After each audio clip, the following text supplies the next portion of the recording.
L'équipe de France nous a rappelé l'année dernière comment s'écrivent les grandes histoires et les récits populaires. La place du footballeur dans la société française et la place en quelque sorte qu'on lui donne, elle fluctue en fonction de l'importance du sport dans la société. Sa place est aussi déterminée en fonction aussi des moyens de diffusion de ce sport, hein. Donc pas nécessairement en fonction de la pratique, mais aussi en fonction de toute une organisation qui est l'organisation du sport-spectacle. D'un point de vue social et même politique, je dirais, c'est quand même, il a une place très très importante. Mais elle est déterminée aussi en fonction des organisations, des pouvoirs politiques, des pouvoirs gouvernementaux qui vont agir sur le sportif.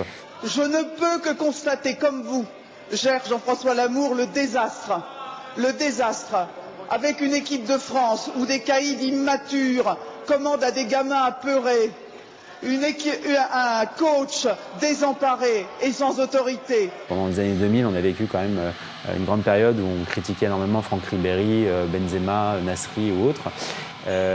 Parce que justement le gouvernement aussi avait une posture aussi très gouvernementale, très marquée, très forte à l'égard des sportifs. On pense à, aux déclarations de Roselyne Bachelot qui les traite de caïds ou autres. Donc on va un peu dénigrer les sportifs, on peut leur reprocher aussi des choses qui sont comme des choses qui sont aussi morales, hein, l'avarice, le fait d'exalter de l'argent et tout ça. Alors que en 98, dans une société où on avait besoin aussi, sur lequel on a beaucoup joué sur le lien fraternel, vous savez, le fameux slogan Black Bomber, on va utiliser le sportif comme justement fondateur du lien social. Et en ce sens, finalement, en fait, on se rend compte que le sportif en lui-même est porteur de certaines valeurs, mais des valeurs qu'on va lui attribuer, pas des valeurs qu'il porte intrinsèquement. On s'est beaucoup construit en France sur l'idée d'un sport exemplaire qui est un sport amateur, donc les sports plutôt olympiques. On a encore cette vieille tradition qui a un héritage social, qui est qu'un bon sportif, c'est un sportif qui se dévoue, qui ne cherche pas forcément le gain, qui est pleinement commun en fait, si vous voulez. C'est pour ça que les rugbyman, aujourd'hui un peu moins, mais ont bénéficié pendant longtemps d'une aura sportive très importante parce que justement ils avaient cette étiquette d'amateurisme, de gens plus proches, si vous voulez, du peuple.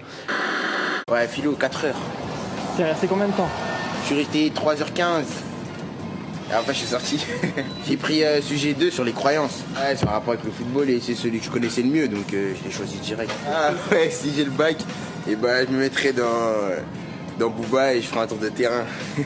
On a des footballeurs qui ont des capitaux sociaux et culturels plus importants que par le passé, qui ont beaucoup appris, ne serait-ce parce que l'organisation autour s'est aussi mise en place pour aussi, accessoirement, mieux les vendre, mieux communiquer, mais aussi mieux les protéger en quelque sorte. Hugo Lloris, même des gens comme Mbappé qui sont extrêmement bien entourés et qui proposent un autre regard sur le sport, qui sont aussi conscients des enjeux sociétaux, sans vraiment aussi s'investir pleinement dedans, mais qui sont conscients, qui ont une forme de retenue, qui vont beaucoup agir sur la communication, mieux parler, parler plus souvent aussi.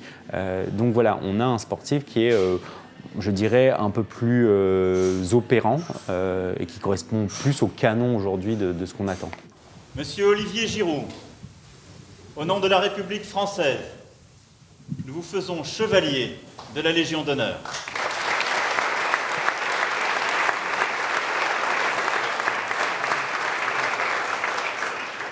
On essaie toujours d'attribuer aux sportifs une place politique très importante, une place de fédérateur de liens, mais l'expérience du passé nous montre que finalement, ça ne marche pas tout le temps.